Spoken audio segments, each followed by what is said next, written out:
Hello everybody, I'm Doug Wright, and this is Sports Done Right for the month of February 2024.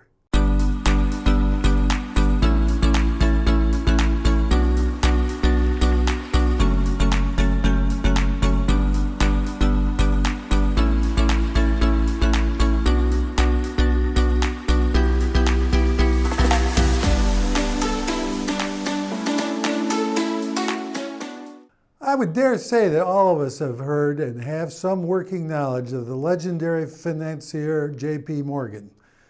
He overcame many obstacles in his life, including rheumatic fever, which required a year for treatment in the Azores in his teenage years, to become wildly successful on Wall Street, not to mention rich.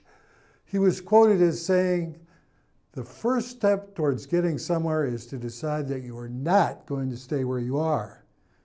Sage advice, which he obviously took to heart in his own route to success. This month we'll concentrate on not staying where we are, but rather working to go where we want to be.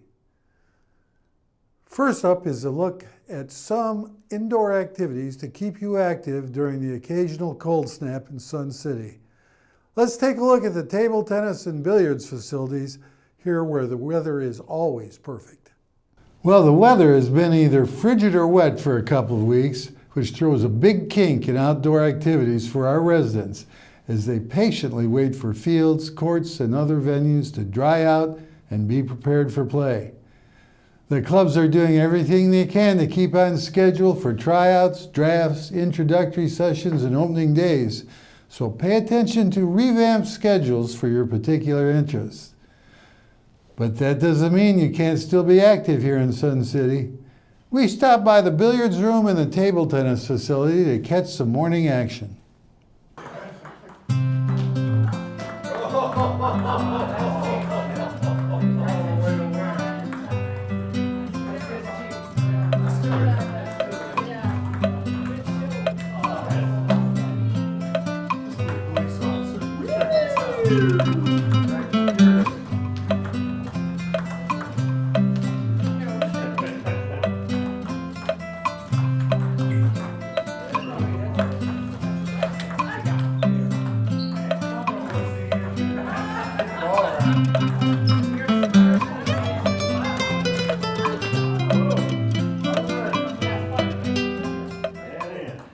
All of the tables were in use and the competition was heated at the table tennis room. And please don't say ping pong.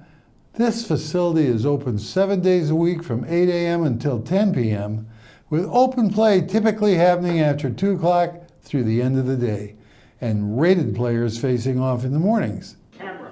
Oh, nice hit.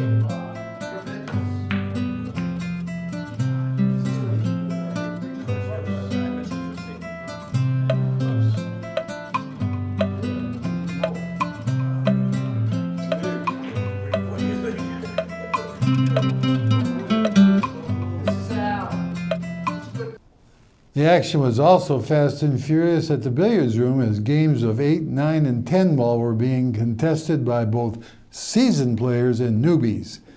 The club holds tournaments for men and women residents every day, and you should check the schedule posted on the front door of the room for more information in this regard. People are friendly and welcoming, and my guess is that if you try it, you'll like it.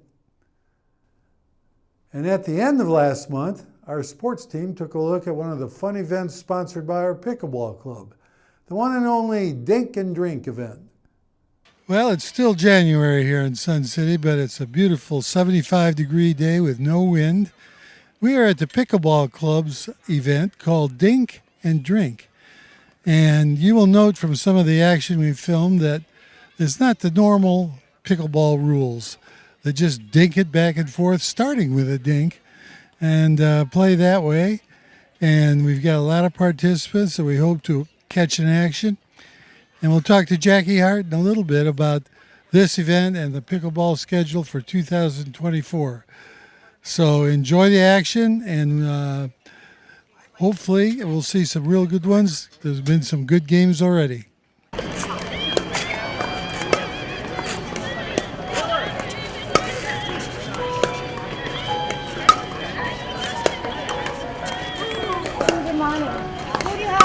for now? This court is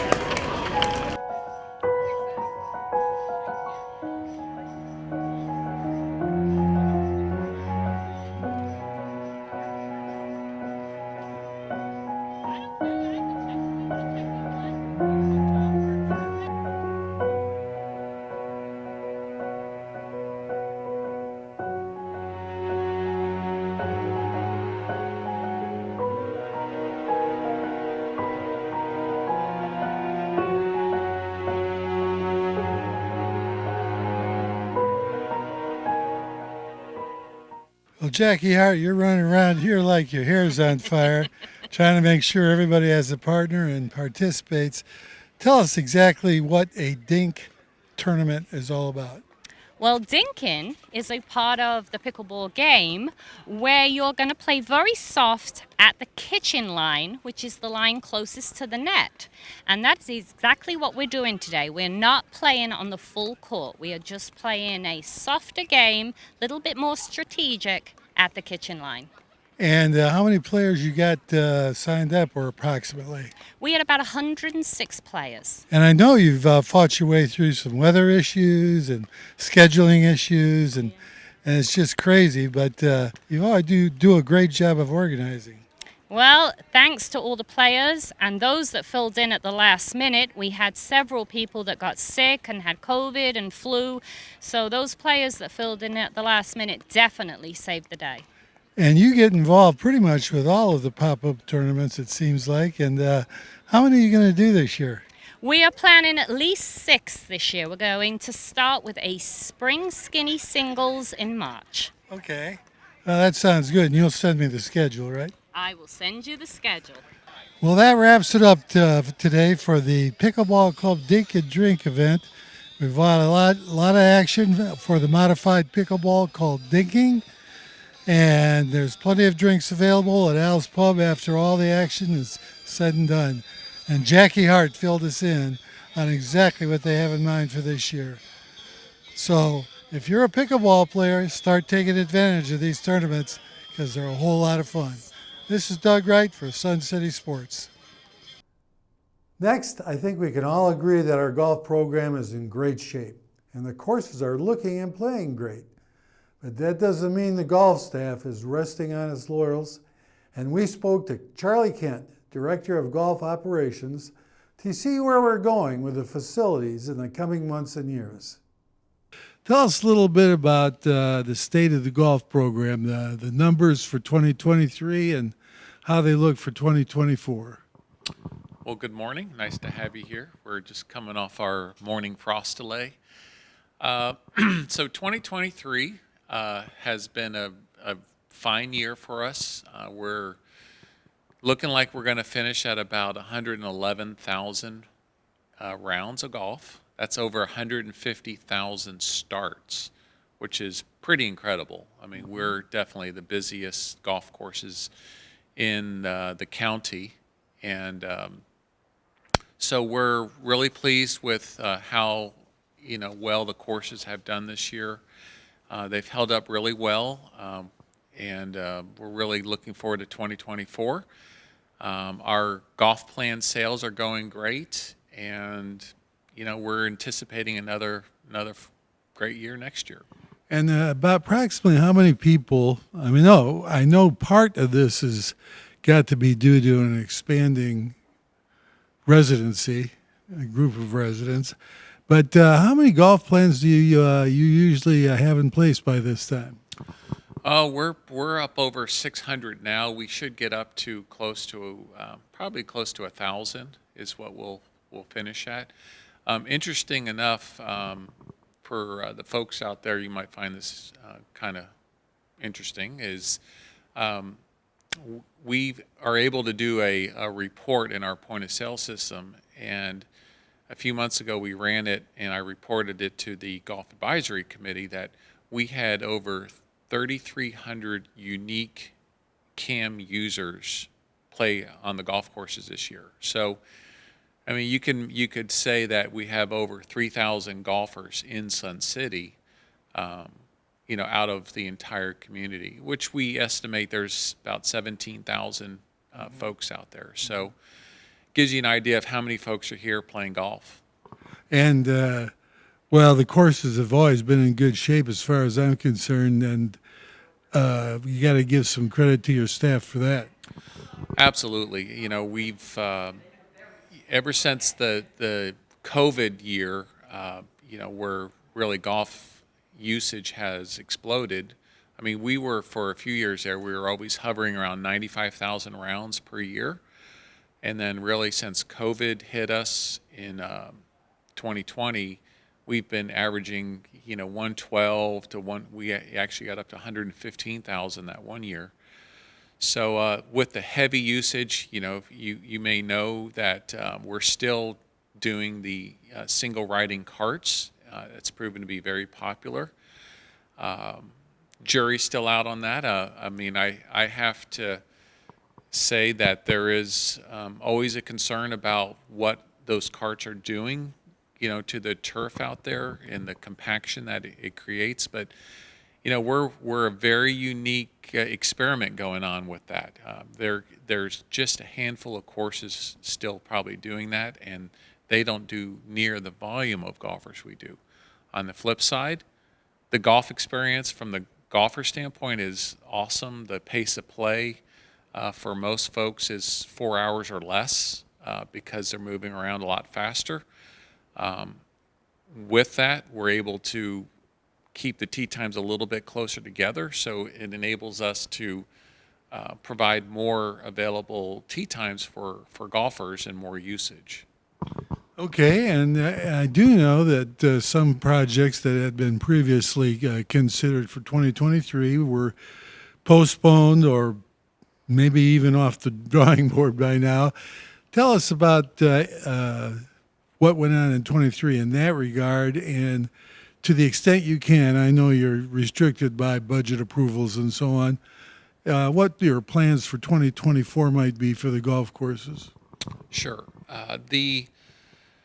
The board decided to postpone a planned renovation of the Oakity Creek golf course.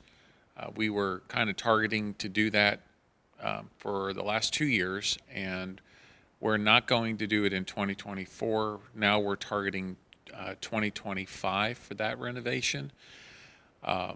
However, what was approved was still quite a significant amount of money, and we are going to be able to renovate the bunkers at Hidden Cypress. That's literally going to start the first week of January. Okay.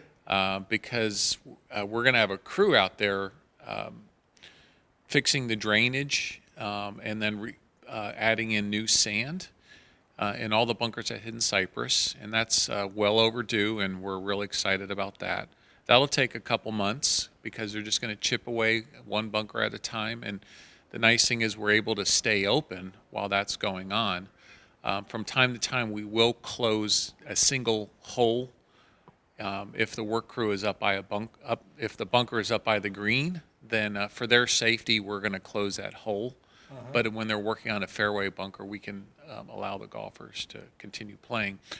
And then once Hidden Cypress is finished, it's actually time to do Argent Lakes bunkers, and that'll be a refresh where we'll just add new sand to the bunkers at Argent Lakes.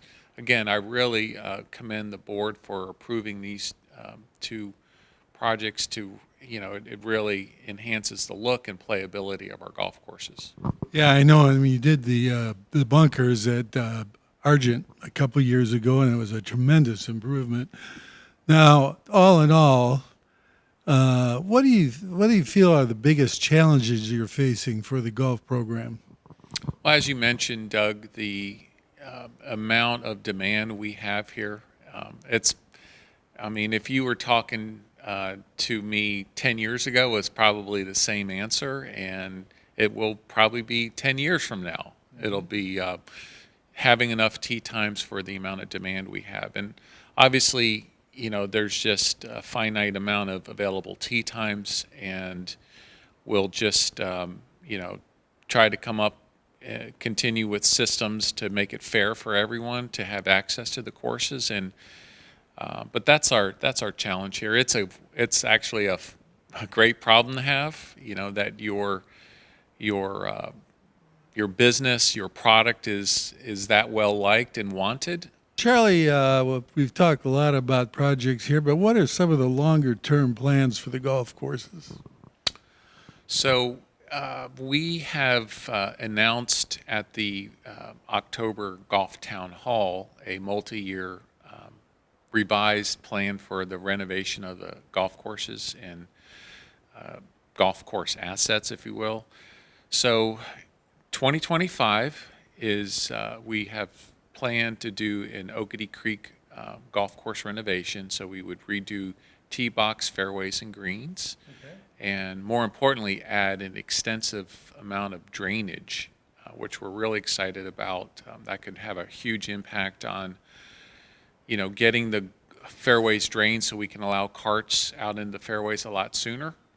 So technically, there's really a return on that investment, because when we have a cart path only day, we lose 2/3 of our golfers that day. So so that's planned for 2025. Then we skip a year, and 2027 we would do a irrigation system replacement here at Hidden Cypress, similar to what we did at Oakety Creek 2 years ago. And then skip a year, and 2029 we would do a Hidden Cypress golf course renovation. But tell us a little bit about your background and where you came from and grew up, and who were your childhood inspirations? Well, thanks, Doug, for that. And well, I'm an Army brat. My father was a 30-year Army intelligence officer, so we moved around a lot growing up. I ended up doing my high school and college in Texas, and actually played soccer in college. So I have That'll be a surprise to some people. a lot of running in soccer, and I don't do that anymore. But I actually I still have a passion for soccer, and I love watching, you know, all the big matches that come on. But you know, played golf with my father growing up, and played in high school, and was always pretty decent at it. So always, you know, shooting below 80 in high school, and graduated college with a business degree, and really not sure what I was going to do with myself.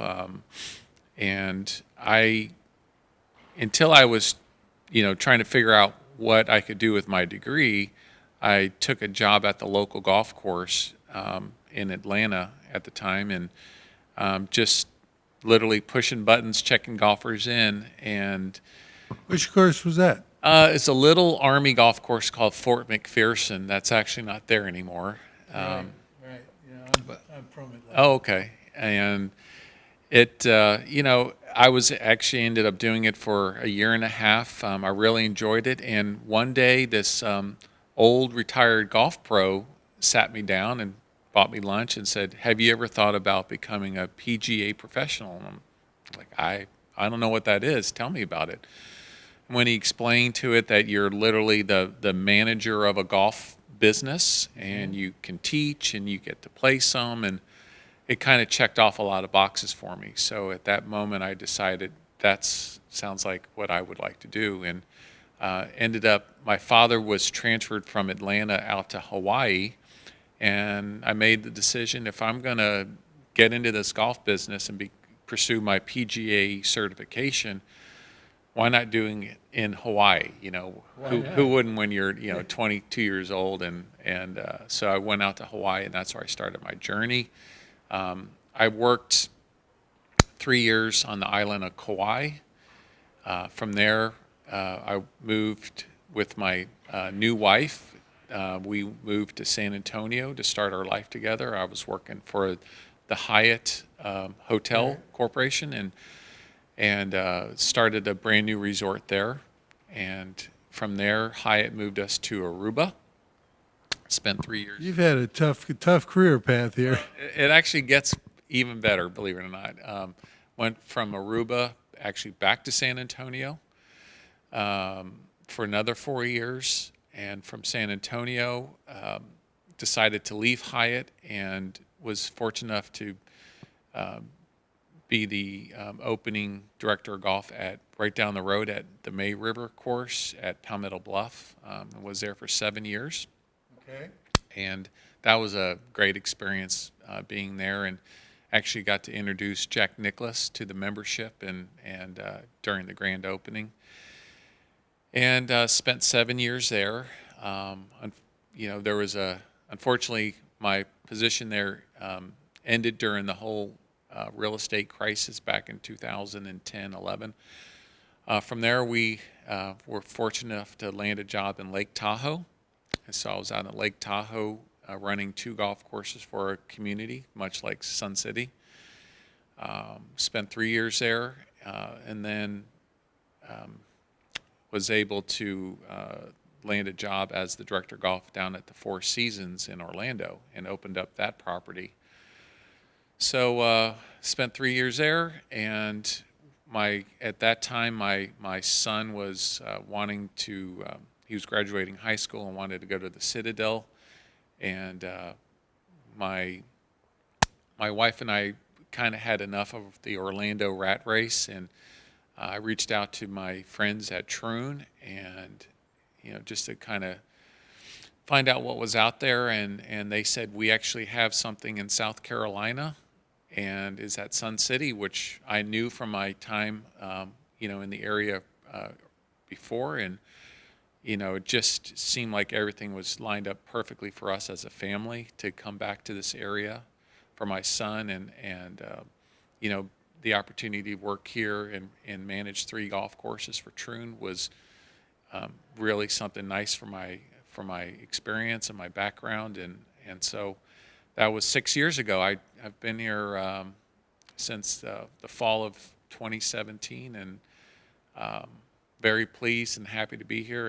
and hopefully I get to stay here for many more years. Well, that would be great in most people's minds, I'll tell you that. And basically, it's not that you can't hold a job; it's just you keep getting better ones. Yeah, I've been very fortunate. Being able to open up 4 brand new facilities is pretty unique in my business, and actually this year is my 30th anniversary for being a PGA professional. So I've had a fantastic career, and but we're extremely happy to be in this area. I really don't have any desire to leave anymore. We're pretty well settled in here for the long haul, and hopefully we all get to stay and work together for many more years. And I might say that you have exhibited in the past a charitable bent, and I want to know a little bit about how you developed that aspect of your PGA career and what you're doing now with the charities in this area. Well, as we get older, you first of all find you have a little more time on your hands once your children have moved on. But also you get a sense of wanting to give back, and that certainly has been something I've experienced in my time here the last few years as a way to, I have a good knowledge of the game of golf and how to play it, and have found a couple of really great outlets to, spread that. And we over in Beaufort, there's a program called the Adaptive Golf Experience, and I'm actually been on the board. My neighbor founded it 10 years ago, and I've been doing it now for almost 6 years. But it's a really wonderful way to get golf out there for folks who have physical or mental disabilities, and show them that golf is a great way. There's many different ways to swing a golf club, and I know all of them. well, I've seen you, Doug, and I can attest to that. But that being said, adaptive golf is a clinic we do once a month. We've brought it here to Sun City, and we'll continue to do so. And it's just getting folks out there swinging a golf club doesn't mean you have to play 18 holes. If it means hitting a ball off of a tee and it rolls 5 feet in front of you, you're out there swinging a club, and that's wonderful. So if there's anyone out there watching this who hasn't been able to swing a golf club in a few years because of your stability or not able to keep your balance, please see me over at Hidden Cypress. I'd be happy to tell you more about adaptive golf. We've actually had a couple of folks just recently who haven't, just what I just said, they haven't been able to swing a golf club because they're afraid to fall over. And we have the equipment that can help them do that again. Okay, and I also want you just to mention what you're doing out in Ridgeland with the high school program. So, another, what I've found in this giving back is also creating experiences for our own residents to give back. And I was able to find this outlet at the Ridgeland High School. And, Ridgeland, Hardyville are, as we know, are areas that are a bit disadvantaged from an economic standpoint. And a few years, boy, that's another 5 years ago, we've been out there introducing golf to young people in high school through their PE program, how to swing a golf club. And we're up over 300 kids over the years who have swung a golf club for the first time with us. And it's a way for our own residents to volunteer to help us help these kids. And we do it in the spring and the fall, usually just, for about 4 to 6 weeks while the weather's just right. And again, if we have folks out there who would love to, help us with that, please come over and see me at Hidden Cypress. I'd be happy to tell you more about that. And it's just really nice to, when you see a young person hit a golf ball for the first time and that reaction you get, it's really fulfilling. Well, that's fantastic. And you've probably done other things as well that I don't even know about. But I will say this, Charlie, it's great to get to know you a little bit better, and I'm glad we had this opportunity to profile you. The state of the golf program here at Sun City is great, and we'll be chatting again in the near future. That sounds good, Doug, and thanks for spending a few minutes with me. As always, Charlie, very informative, and we know what to expect. Finally, the Women's Softball League had to reschedule its Try It Day due to weather concerns, and over 20 potential players, including 10 from the Argent East neighborhoods, showed up to take a chance at getting somewhere they may never have been before. Remember, the WSL holds its opening day this month on Sunday the 25th. So come on out and watch some great softball, including a lot of the new players. Now, one final thought for this month of February. As old JP said, the first step to getting somewhere is to decide you are not going to stay where you are. So are you ready to do that self-assessment and take that first step? It could lead to a whole new way of life and of doing things for yourself in general. That's our show for this month. Put those electronics down and get ready to go somewhere new and exciting. This is Doug Wright, and I'll see y'all next month on Sports Done Right.